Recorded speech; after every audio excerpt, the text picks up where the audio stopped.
Assalamualaikum warahmatullahi wabarakatuh. Perkenalkan, nama saya Intan Juwita Salsabila, NIM 200005104 kelas 2B Prodi PGSD.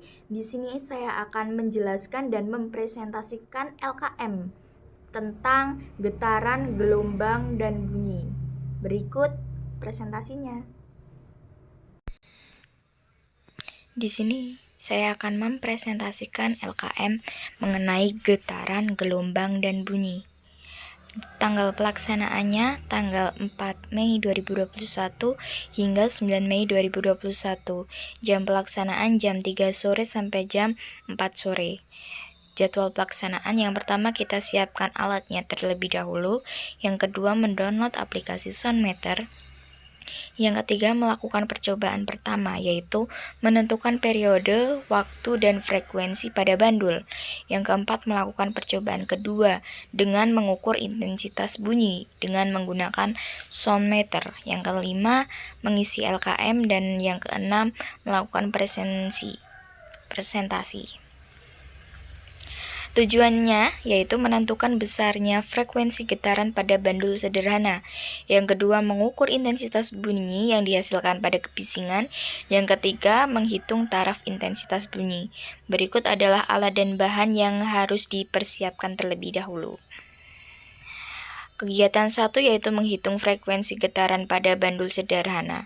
Yang pertama, siapkan alat dan bahan, lalu ikat beban pada tali dengan panjang 10, 20, 30 cm dan dikaitkan pada tiang, dan kita ukur busur sepanjang 10 derajat. Lakukanlah dengan panjang yang berbeda-beda talinya, yaitu 10, 15, 20. Selanjutnya, catat waktu menggunakan stopwatch. Kegiatan 2 yaitu mengukur intensitas bunyi dengan soundmeter. Kali ini saya akan menggunakan musik dalam praktikum kali ini. Lalu kita jarak sumber sound dengan soundmeter kita bikin berbeda-beda, yaitu 10, 20, 30, 40 sampai 50 cm. Dan catat hasil pada pengamatan dan hitung taraf intensitasnya. Berikut hasil pengamatan kegiatan 1. Lanjut, ini adalah hasil kegiatan 2. Kita hitung dari jarak 10, 20, 30, 40, 50 cm menghasilkan taraf intensitas yang berbeda-beda. Semakin jauh, maka semakin rendah taraf intensitasnya. Berikut juga intensitas bunyi.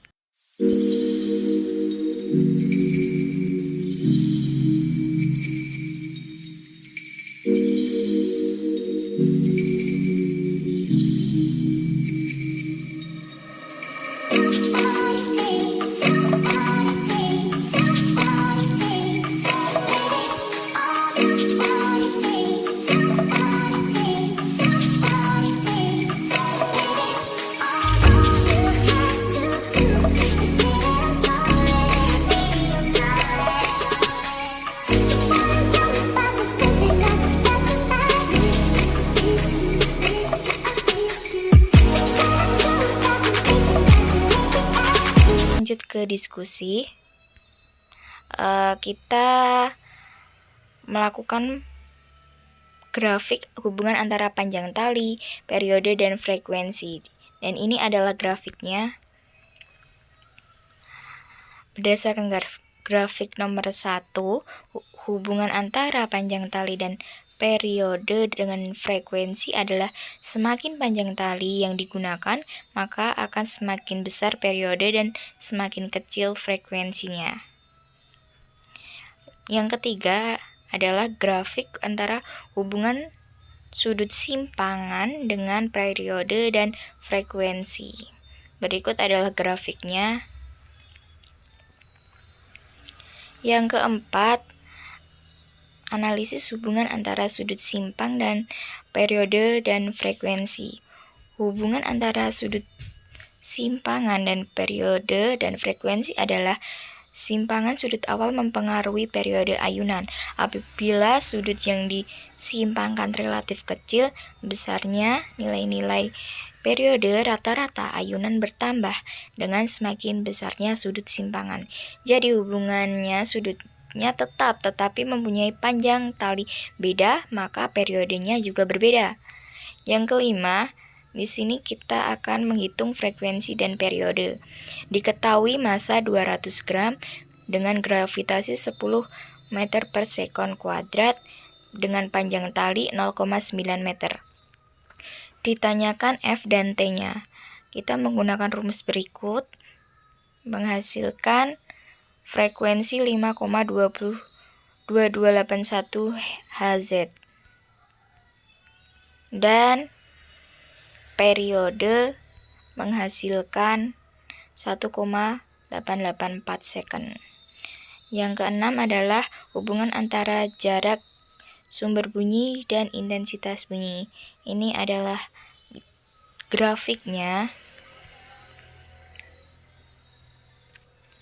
Yang ketujuh, analisis hubungan antara jarak sumber bunyi dengan intensitas bunyi. Semakin jauh jarak sumber bunyi, maka semakin kecil taraf intensitas yang dihasilkan. Yang kedelapan adalah bagaimana sumber bunyi dapat dikategorikan sebagai noisy atau bising. Bunyi adalah gelombang longitudinal yang ditimbulkan oleh getaran dari sumber bunyi dan merambat melalui media udara atau penghantar lainnya. Apabila bunyi tersebut tidak dikehendaki manusia, itu dianggap sebagai mengganggu atau timbul di luar kemauan seseorang yang mendengarkan, maka bunyi tersebut dinyatakan kebisingan atau noisy. Yang kesembilan adalah berikan sumber bunyi apa saja yang di lingkunganmu termasuk kategori bising beserta intensitas bunyinya. Dan jelaskan pula bahaya kebisingan bagi manusia. Di sini saya akan mengambil contoh kereta api, karena pada kereta api memiliki tingkat intensitas bunyi sebesar 90 dB. Kebisingan kereta api ini terpapar pada manusia, yaitu memberikan dampak yang mengganggu, contohnya gangguan pendengaran, gangguan komunikasi, serta gangguan tidur yang dapat menyebabkan pelemahan saat mendengar, yang dapat menimbulkan kejengkelan dan perubahan dalam perilaku sosial. Yang ke-10 adalah kita disuruh mencari taraf intensitas bunyi pada mesin jahit, yaitu diketahui intensitas bunyi 2 kali 10 pangkat min 9 dengan ambang batas 10 pangkat min 12 dengan adanya 15 mesin jahit. Ditanya taraf intensitas mesin jahit jika bekerja bersamaan. Berikut adalah caranya. Taraf intensitas pada 15 mesin jahit adalah berikut. Jadi taraf intensitas 15 mesin jahit yaitu 60 dB. Kesimpulannya adalah bahwa panjang tali dan gravitasi berpengaruh terhadap periode dan juga frekuensi, sedangkan amplitude tidak berpengaruh terhadap periode dan frekuensi. Semakin dekat sumber bunyi, maka intensitas bunyinya semakin besar. Sumber bunyi yang mengeluarkan intensitas bunyi yang tidak diinginkan manusia yang mengganggu kenyamanan disebut noise atau kebisingan. Wassalamualaikum warahmatullahi wabarakatuh.